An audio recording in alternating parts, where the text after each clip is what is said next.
চাই, ফাঁসি চাই, ফাঁসি চাই। আইস তুমি পাড়া ছাড়ো, পাড়া ছাড়ো, পাড়া ছাড়ো। ধর্ষকের ফাঁসি চাই, ফাঁসি চাই, ফাঁসি চাই। ধর্ষকের ফাঁসি চাই, ফাঁসি চাই, ফাঁসি চাই। অচিন্তর পায়ে থাকা চলছে না, চলবে না, চলছে না, চলবে না। চলছে না, চলবে না, চলছে না, চলবে না। চলছে না, চলবে না, চলছে না, চলবে না। এই হতচ্ছাড়া, তোর কি চলছে না চলবে না? এই মেরেছে, আসলে একটু বিপ্লব ভাত হচ্ছিল তো, তাই অভ্যেসে পাশে দাঁড়াই পড়ছিল। এই না না, এই অচিন্তর পায়ে থাকা চলছে না, চলবে না। চলছে না, কি চাই? আপনি তো বলেছিলেন নুপুর খালি বাড়িতে একা থাকবে, এতদিন হয়ে গেল, বলবার করুন। গলা নামিয়ে কথা বলো। আমার বাড়ি যে কে থাকবে সেটা তুমি বলে দেবে? বাহ কাকু, আপনি তো দেখছি দুদিনই সুর বদলে ফেলেছে। ও আগে কখনো কারোর পার্টি বদলাতে দেখো না? হ্যাঁ, বাড়িটা আপনার, কিন্তু এই পাড়াটা আমাদের সবার। আরে কাকু, পাড়ায় থাকতে গেলে তো কিছু নিয়ম কানুন মানতে হয়। কালকে জন্মিয়ে আমায় পাড়া দিয়ে গিয়েও না। আমার সারাটা জীবন এই পাড়ায় কেটেছে। যাও এখান থেকে। যান ফোটেন, যান। আরে যান না, বয়স্ক মানুষ বলছে, যান। হিসাব রাখেন। অচিন্তর পাড়ায় থাকা চলছে না, চলবে না, চলছে না, চলবে না। কি হচ্ছে, কি হচ্ছে, চলবে না, চলবে না। তোমরা হ্যাঁ কি করছো এখানে? এবার আমি অ্যাকশন নিতে বাধ্য হবো। বাড়ি থেকে বের করবেন না তো? দেখবেন নুপুর যেন আবার হঠাৎ করে মিসিং না হয়ে যায়। একটি চলে তোমার দাঁত ফেলে দেবো, হারাম জানা কোথাকার। এসো, তুমি চলো, ভিতরে চলো, আমরা যাই। হিন্দা চলে এসো তো। এই অচিন্তর পাড়ায় থাকা চলছে না, চলবে না, বিরক্তিকর যত সম্ভব। আমি বলছি যে এগুলো তো দুষ্টুলো, ওদের কথা বেশি শুনতে হবে। ওরা যখন তোর কাছে আসবে, এইটা ধরে চোখের মধ্যে না করে স্প্রে করে দেবে, ঠিক আছে? সবসময় নিজের কাছে রাখবি। ধর, আয়। আচ্ছা, নীনা চ্যাটার্জির ঘনিষ্ঠ বন্ধু, বয়ফ্রেন্ডও হতে পারে। মিসেস সেন দেখেছেন গাড়ি করে আসতো। কি হতে পারে বলো তো? তুমি বোধহয় ঋষভ স্যারের কথা বলছো। হ্যাঁ, ঋষভ স্যার মাঝে মাঝে আসতেন, বৌদির বন্ধু। ঋষভ কি ওর পুরো নামটা জানো? ঋষভ ঋষভ ঋষভ না, টাইটেলটা জানা নেই, তবে উনি খুব বড় বড় বিল্ডিং বানান। বিল্ডিং। আচ্ছা, দ্যুতির সাথে ওর সম্পর্ক কেমন ছিল? দুটি দিদি ওনাকে নিয়ে খুব একটা কথা বলতো না, আর মা বাবার বন্ধু বান্ধবদের নিয়ে ওর খুব একটা মাথা ব্যথা ছিল না। বাচ্চা মেয়ে, ওই আর কি, নিজের জগৎ নিয়েই থাকতো। তো কি ছিল তোমার জগৎ? স্কুল, আমার বন্ধুরা, piano class, tennis. Good morning রণজয়দা। গুড মর্নিং দিদি। বলছি শোনো না, আজ এসাকে পিক করবো কিন্তু। ঠিক আছে, চলো উঠে পড়ো। তুমি কিছু খেয়েছো দিদি? এই, তুমি দিন দিন মায়ের মতন কেন হয়ে যাচ্ছ রণজয়দা? না খেলে তো তোমার গা গুলায়, শরীর খারাপ করে। খেয়েছি। চলো, বাই হরিদা। Bye baby.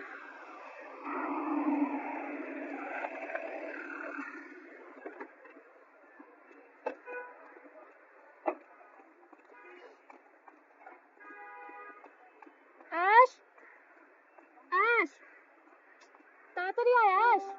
কামিং বাবা। আরে তাড়াতাড়ি আয়। Good morning. Good morning. কালকে অঙ্ক পরীক্ষাটা এত বাজে হলো। Good morning. Good morning. Good morning. Bye bye boss uncle. Good morning দিদি। Good morning. স্কুলে ওর কোনো প্রেম ছিল? মানে কোনো বন্ধু, টিচার, কাউকে পছন্দ করতো? আমি রণজয়দাকে শুধু আমার ম্যাথস টিচার এমজির কথাই বলেছিলাম। কি বলেছিলে? এমজি আমাকে কোনোদিনই পছন্দ করতেন না, আমাকে আননেসেসারিলি বকতেন, ছোট করতেন। আমি অঙ্কে বরাবরই কাছে, ল্যাঙ্গুয়েজ নিয়ে পড়তে চেয়েছিলাম। এমজি? এমজির পুরো নামটা কি? এমজির পুরো নাম আমি রণজয়দাকে বলিনি। আচ্ছা, স্কুলের পরে তুমি কি পিয়ানো শিখতে যেতে? টেনিস।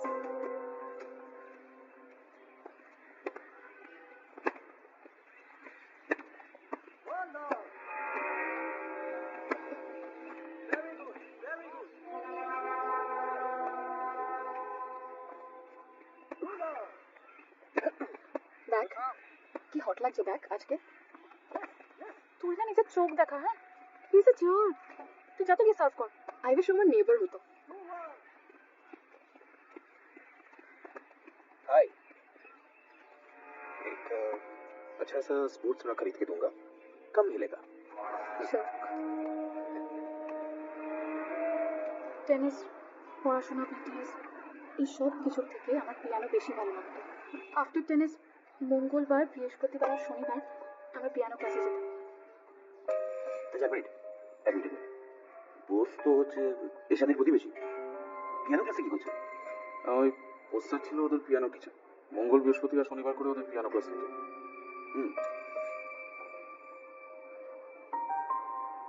আপনি শুরু তো করুন, চেষ্টা না করলে বুঝবেন কি করে? মেয়ে ছেলে টিচারের কাছে শিখতে আমার খুবই লজ্জা করে। বোস ছাড়া আমি কারোর কাছে শিখবো না, আগেই বলে দিলাম। আচ্ছা ঠিক আছে, আমার কাছে শিখতে হবে না, এখানে আরো ছেলে টিচার আছে। না, বোস ছাড়া আমি কারোর কাছে শিখবো না। বোস ছাড়া আমার গুরু, বলে দিলাম আমি। কিন্তু আরে বাবা, মিস্টার বোস কলকাতায় নেই, উনি কল্যাণীতে শিফট করে গেছে। আমি ওই পিয়ানো নিয়ে কল্যাণী শিফট করে যাবো? আমি বোস ছাড়া কারোর কাছে শিখবো না। আরে কি মুশকিল, আপনি কাঁদছেন কেন? আচ্ছা শুনুন না, কাঁদবেন না। অ্যাড্রেসটা দেন। অ্যাড্রেস নেই আমার কাছে, ফোন নাম্বার আছে, দিয়ে দিচ্ছি, নিয়ে আমার ক্লাস থেকে বেরিয়ে যান। বলেন ফোন নাম্বারটা।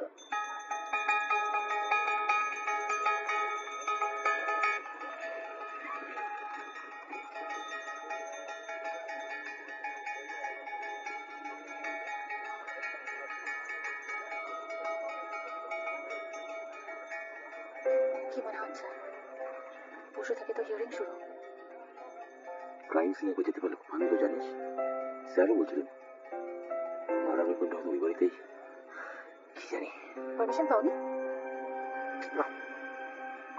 অ্যাপ্লাই করেছিলে তো? নেই, আর কিছু ব্যবস্থা করতে হবে। এই যে টুটুল, তোমাকে একটা কথা বলি, তুমি কোনোদিন বুঝবে না বাড়ির মেয়ে সম্মান কি জিনিস। যদি বুঝতে, তাহলে তুমি ওই রণজয়কে বাঁচানোর চেষ্টা করতে না। আর তোমার বাড়িতে তো মেয়ে নেই, তুমি বুঝবেই বা কি করে? কি বলছেন কাকিমা? আমার বাড়িতে তো মা আছে। শুধু দেয়ালে মা কালীর ছবি টাঙিয়ে রাখলেই হয় না টুটুল। বাহ, কি ভালো কথা বললো কাকিমা। তাহলে প্রণাম করি। আরে আমার বাড়িতে যে মেয়েটা আছে না, তার হাতে লাগবে, বুঝিস? আসি কাকিমা। আরে কি হলো? আরে বলবে তো কি হলো? তুই যে বলেছিলি দুটি দিদির বাবা মার বিবাহ বার্ষিকীতে তুই ছবি তুলেছিলি, কি ছবিগুলো কোথায়? এইগুলো আমি নীল জামাটা পরেছিলাম। আর পার্টিটা কি দুটি দিদির বাড়িতে হয়েছিল? হ্যাঁ, এটা দুটি দিদি আর আমি, আর এইটা আমি, বাবা আর মা।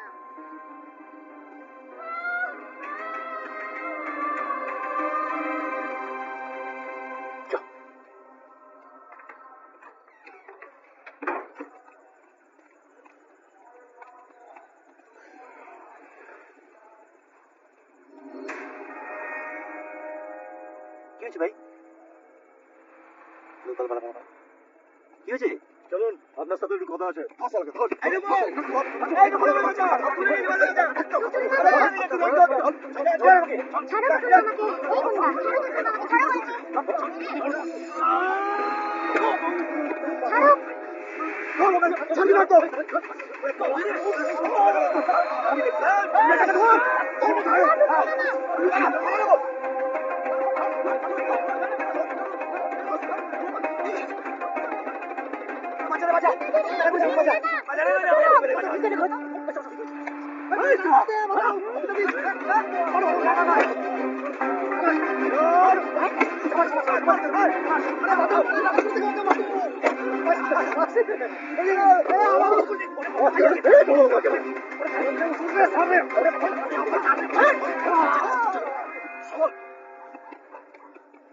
বাহ, সুন্দর।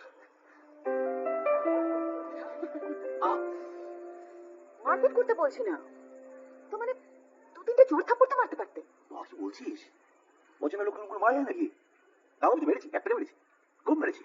তোমার জন্য চেনা গুন্ডা কোথা থেকে আনবো বলো? না না, অচিন্তা হয়েছে তো? হ্যাঁ, আছি, এখনো আছি। দাঁড়া। দেখে সাবধানে, পারবি যেতে?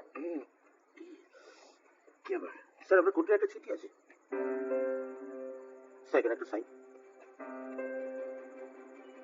Thank you sir.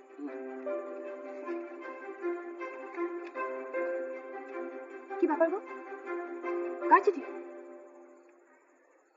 Nandini Sinha আমাকে তো উইটনেস লিস্টে অ্যাড করেছেন। কোর্টের সময়